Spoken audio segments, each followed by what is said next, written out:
Hello' friends, পোনপ্ৰথমে আপোনালোক সকলোকে মোৰ এই চেনেলটোলৈ স্বাগতম জনাইছোঁ। তো ফ্ৰেণ্ডছ, আজি আমি যোনটো টপিকৰ ওপৰত আলোচনা কৰিবলৈ গৈ আছোঁ সেইটো হৈছে ADRE এডিশ্যনেল লিষ্টৰ ওপৰত। তো ফ্ৰেণ্ড, যোনখন এডিশ্যনেল লিষ্ট আমাৰ প্ৰকাশ পাব, সেই এডিশ্যনেল লিষ্টখন কেতিয়া প্ৰকাশ পাব, কেবিনেট বৈঠকত ইতিমধ্যে সিদ্ধান্ত ল'লে। তো তেওঁলোকৰ মতে এই যোনখন এডিশ্যনেল লিষ্ট জুলাই মাহতে প্ৰকাশ পাব, হয়তো জুলাই মাহৰ 15 তাৰিখৰ ভিতৰত তেওঁলোকে এই লিষ্টখন প্ৰকাশ কৰি দিব।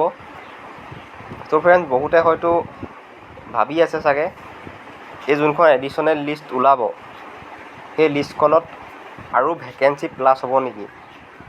তো মই এইখিনিতে কৈ থ'ব বিচাৰোঁ যে তেওঁলোকক এই যোনখন এডিশ্যনেল লিষ্টৰ কাম তেওঁলোকে ইতিমধ্যে প্ৰায় শেষ কৰিছেই। তো এডিশ্যনেল লিষ্টত আৰু ভেকেঞ্চি চাগে মোৰ মতে আৰু প্লাছ নহ'ব। তো আপোনালোকে হতাশ নহ'ব। আহিবলগীয়া যোনখিনি আমাৰ এতিয়া গ্ৰেড 3, গ্ৰেড 4 আছাম পুলিচ যোনখিনি 22,000 আৰু পষ্ট ওলাব, সেই পষ্টখিনিৰ বাবে আপোনালোকে প্ৰিপেৰেশ্যন চলাই থাকক।